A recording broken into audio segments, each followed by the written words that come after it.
तो भाई लोग, आज हम बात करने वाले हैं लुकिज्म के चैप्टर नंबर 322 के बारे में। तो चैनल को सब्सक्राइब और वीडियो को लाइक करना बिल्कुल भी मत भूलना, ताकि आगे आने वाली वीडियोस आप मिस ना कर सको। तो आज की वीडियो की शुरुआत में हम देखते हैं जेक को। जेक अभी सीधा जा रहा होता है जायलोंग से फाइट करने के लिए, ताकि वो जायलोंग को मार के उससे सीनू का पता पूछ सके। लेकिन जायलोंग जेक को देखते ही कहता है, ओह तो तुम आ गए, मैं तुम्हारा ही इंतजार कर रहा था, आ जाओ जल्दी से अंदर आ जाओ। और जेक जायलोंग की बात सुन के काफी ज्यादा हैरान होता है, क्योंकि उसने ऐसा बिल्कुल भी एक्सपेक्ट नहीं किया था। जेक अपने मन में बोल रहा होता है, मैं तो यहाँ पे इसको मारने के लिए आ रहा था, लेकिन ये यहाँ पे मेरा इंतजार कर रहा था। लेकिन कैसे, ऐसा कैसे हो सकता है? ओल्ड फेस ने इसको मेरे बारे में अब तक नहीं बताया होगा। जायलोंग कहता है, आखिर तू वहाँ पे खड़ा होके क्या कर रहा है, जल्दी से अंदर आ जा। जेक कहता है, क्या मुझे पता नहीं था कि तुम इंग्लिश भी बोल लेते हो। जायलोंग कहता है, मुझे 3 भाषाएं बोलनी आती है, अब जल्दी से अंदर आ जाओ। जेक अपने मन में कहता है, खैर जो भी हो, अभी के लिए मैं अंदर चला जाता हूँ बिना समय बर्बाद करे। और जैसे ही जेक यहाँ रूम के अंदर आता है, तभी अचानक से उसके बगल से एक मुर्गी की टांग निकलती है बहुत ही स्पीड में, जो कि सीधा जाके लगती है जेक की बगल वाली दीवार पे। जेक हैरान होकर अपने मन में कहता है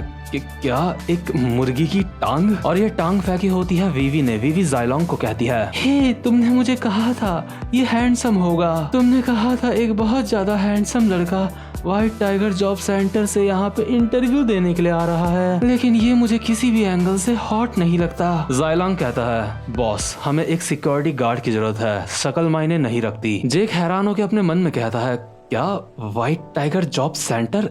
एक मिनट, कि क्या ये मुझे कोई और इंसान समझ रहे हैं? क्या इनको लगता है मैं यहाँ पे कोई इंटरव्यू देने के लिए आ रखा हूँ? मुझे लगता है मेरे लिए ये एक बहुत ही बढ़िया मौका है। जो लोग ये मुझे समझ रहे हैं, मैं इनको बिल्कुल ऐसा ही दिखाऊंगा कि मैं वही इंसान हूँ जो ये सोच रहे हैं। तो जो अभी जेक होता है, वीवी के सामने अपना सर झुका के कहता है, हेलो मिस, मेरा नाम है जेकब किम, मैं यहाँ पे व्हाइट टाइगर जॉब सेंटर से आया हूँ। जेक अपने मन में कहता है, चलो सही है, अब मैं शीनू के बारे में कोई इन्फॉर्मेशन कलेक्ट कर सकूंगा। इसके बाद सीन शिफ्ट होता है और हम देखते हैं सोफिया और डैनियल की ट्रेनिंग का सीन। ट्रेनिंग के दौरान डैनियल की हालत खराब हो चुकी होती है, उसको काफी ज्यादा भूख लग रही होती है, जो कि उससे बिल्कुल भी बर्दाश्त नहीं हो रही होती। और जब भी ऐसा होता है तो डैनियल अपना आपा खो देता है। ऐसा एक बार पहले भी हुआ था। और ऊपर से जो सोफिया होती है, उसने डैनियल को कहा था कि उसने चिकन ऑर्डर करे हैं, बट ये एक झूठ होता है। सोफिया कहती है, लड़के मैं तुझे टेस्ट कर रही थी। बट यार, चाहे डैनियल ट्रेनिंग के दौरान पागल हो जाए या फिर कुछ भी हो जाए, उसके सामने अभी सोफिया है, जो कि अगर किसी को मारने में आए तो फाड़ के ही छोड़ेगी। तो खैर, इसके बाद हम वापस से आते हैं वीवी क्लब के सीन में। अभी जो जेक होता है, उसका इंटरव्यू चल रहा होता है। जेक कहता है, मेरा पिछवाड़ा, मुझे अपने इस बॉडी पार्ट पे बहुत ज्यादा भरोसा है, बस यही सब था जो मैं आपको अपने बारे में बता सकता हूँ। वीवी कहती है, तुम्हारा पिछवाड़ा सच में काफी कमाल का है। वैसे जो तुम्हारे जॉब सेंटर का हेड टॉम ली है, तुम उसको कैसे जानते हो? और यार, जो वीवी होती है, भले ही इंटरव्यू ले रही होती है, लेकिन उसके बावजूद भी वो नशे में होती है, क्योंकि वो अभी पेन से नहीं मुर्गी की टांग से लिख रही होती है। और यार, जो जेक होता है ना, वो टॉम ली को नहीं जानता होता है, लेकिन उसके बावजूद भी वो अपनी ही कोई कहानी बना देता है। जेक कहता है, वो दरअसल जब टॉम के बच्चे की बर्थडे पार्टी थी, तो वो सब कुछ मैंने ही देखा था। मैं तब से ही टॉम को जानता हूँ, यहाँ तक कि जो टॉम की वाइफ है, मैंने तो उनके लिए भी एक इवेंट प्लान करा था। जायलोंग कहता है, क्या टॉम शादीशुदा है? जेक अपने मन में कहता है, मैं झूठ बोल रहा हूँ, लेकिन मुझे इस लड़की का भरोसा जीतना होगा और इसको ऐसा जताना होगा जैसे मैं यहाँ पे सच में इंटरव्यू देने के लिए आया हूँ। इसके बाद धीरे धीरे मैं इस लड़की से सीनू के बारे में पूछूंगा। शीनू के बारे में जानकारी मिलने के बाद जो बंदा असली में यहाँ पे इंटरव्यू देने आया है, उसके आने से पहले मैं यहाँ से निकल जाऊंगा। ये एक बिल्कुल परफेक्ट प्लान है, मेरे पास ज्यादा समय नहीं है, अभी वक्त है शीनू के बारे में जानकारी इकट्ठा करने का। जेक बहुत ही कॉन्फिडेंस के साथ कहता है,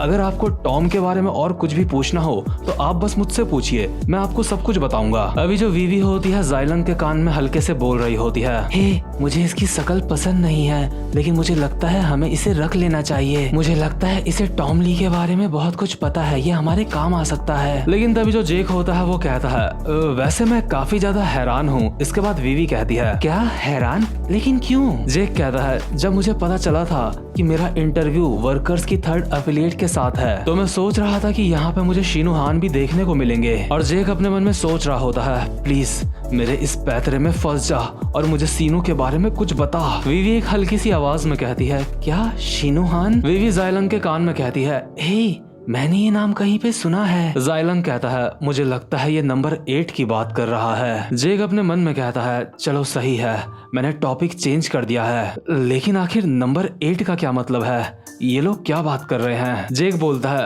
आपको पता है शीनू और मैं एक दूसरे से प्यार करते हैं, लेकिन कोरियन वॉर के दौरान हम एक दूसरे से अलग हो गए थे, इसलिए मैं उम्मीद कर रहा था कि शायद मैं यहाँ उससे मिल लूं। वीवी कहती है क्या नंबर 8 और तुम एक दूसरे से प्यार करते हो? अगर ऐसी बात है तो मुझे लगता है तुम्हें एक दूसरे के साथ नहीं रहना चाहिए। लगता है तुम नंबर 8 के बारे में काफी कुछ जानते हो। वो जो हमने उन्हें नंबर्स दिए हैं वो एक टॉप सीक्रेट है। जेक स्टाइल दिखाते हुए कहता है ma'am white tiger job centre से कुछ भी छुपा हुआ नहीं रहता। जेक अपने मन में बोल रहा होता है कम ऑन मुझे शीनू के बारे में कुछ तो बताओ। इसके बाद जो वीवी होती है मुर्गी के पंजे से अपने ग्लास को पकड़ के उसमें वाइन डलवाती है और कहती है क्या इससे पहले तुमने कभी किसी क्लब में काम किया है? एक बाउंसर होना काफी ज्यादा आसान होता है, तुम्हें बस एंट्रेंस में खड़ा रहना होता है और अगर एंट्रेंस में कोई भी प्रॉब्लम होती है तो तुम्हें उससे निपटना होता है बस। लेकिन तभी अचानक से जेक छींकते हुए कहता है शीनू। जेक कहता है माफ करना, वो छींकते वक्त मुझे शीनू बोलने की आदत है। वीवी अपने मन में कहती है आखिर ये क्या था,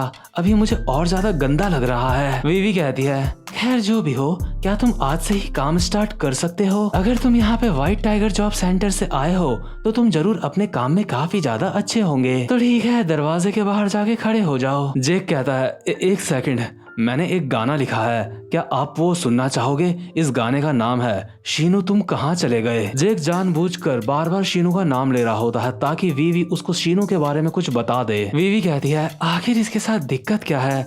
ओह हाँ, मुझे याद आया, शीनू हान मैंने उसको कहाँ रखा था?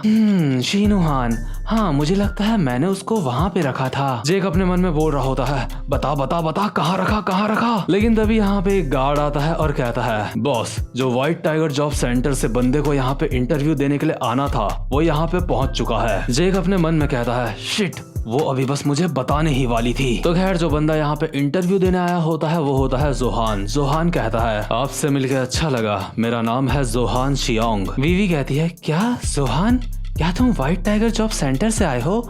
लेकिन यहाँ पे तो पहले से ही। और बस इतने में ही वीवी और जाइलंग को अंदाजा हो जाता है कि जेक एक बहरूपिया है, यानी कि जेक धप्पा हो चुका है। लेकिन इसके बाद सीन शिफ्ट होता है और हम देखते हैं जो हो होंग नाम का बंदा होता है जिसकी वास्को के साथ फाइट हो रही होती है। वास्को ने उस बंदे को निपटा दिया होता है और अभी वो जमीन में पड़ा होता है। और यार ये जो बंदा था ना हो होंग, ये कोई मामूली इंसान नहीं था, ये एक एग्जीक्यूटिव था यानी कि गोल्डन बैच वाला। और हो होंग को निपटाने के बाद अभी जो वास्को होता है उसकी फाइट हो रही होती है गैब्रियल के साथ। और गैब्रियल को आपने पिछले कुछ चैप्टर्स में भी देखा होगा, उसकी फाइट डैनियल के साथ भी हुई थी और डैनियल को इस बंदे ने काफी सही टक्कर दी थी, लेकिन फिर भी ये डैनियल से हार गया था। और यहाँ पे इंटरेस्टिंग बात यह होती है कि गैब्रियल भी म्योथाई चैंपियन रह चुका है और वास्को तो म्योथाई पहले से करता ही है। अभी वास्को और गैब्रियल उछल के एक दूसरे के ऊपर म्योथाई के अटैक्स कर रहे होते हैं। और यार ऐसा हमें कहीं पे बताया नहीं गया है कि ये बंदा गैब्रियल है, लेकिन इसकी शक्ल देख के ये मुझे गैब्रियल ही लग रहा है। गैब्रियल कहता है बहुत अच्छे, मैंने बिल्कुल भी सोचा नहीं था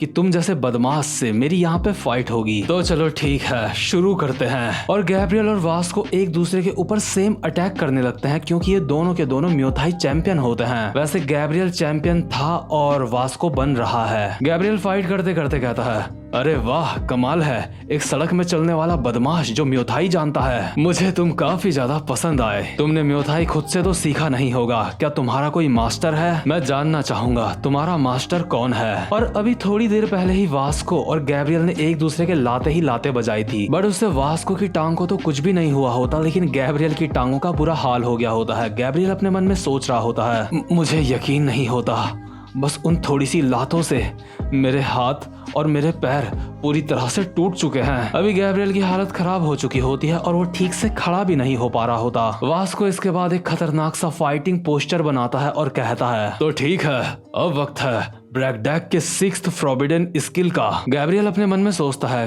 क्या ब्रैकडेक, क्या ये थाईलैंड के उस लेजेंडरी फाइटर के बारे में बात कर रहा है? जोहान, अच्छा होगा कि अगर तुम यहाँ पे जल्दी वापस आ जाओ, उम्मीद करता हूँ तुम्हारा इंटरव्यू अच्छा जाए। और वही हम देखते हैं जोहान को, जिसकी नजर पड़ती है जेक के ऊपर। वो जेक को देखते ही साथ कहता है जेक किम, आखिर तुम यहाँ पे क्या कर रहे हो? जेक कहता है अपना मुंह बंद करो, मेरा नाम जेक नहीं जेकब किम है। तो ठीक है, अब मैं यहाँ से चलता हूँ, मुझे कुछ काम है। लेकिन जायलोंग और वीवी को जेक के ऊपर पहले ही शक हो चुका होता है, इसलिए जो अभी जायलोंग होता है वो जेक के एक भाला मारता है जो कि जेक के बिल्कुल मुंह के बगल से निकलता है और सीधा जाके सामने वाली दीवार को चीर देता है। जायलोंग कहता है हमने बात करना अब तक खत्म नहीं करा है। जेक अपने मन में कहता है इस बंदे का ये हथियार बहुत ज्यादा खतरनाक लग रहा है। जायलोंग कहता है हम दोनों को ही पता है हमारी बात किस तरह से खत्म होगी। और जायलोंग का मतलब होता है कि जेक एक बहरूपिया है और जायलोंग अब उसकी तोड़ने वाला है। और ऊपर से यहाँ पे अभी जोहान भी है जो कि जानता है कि ये बंदा जेक किम है। जेक एक हल्की आवाज में कहता है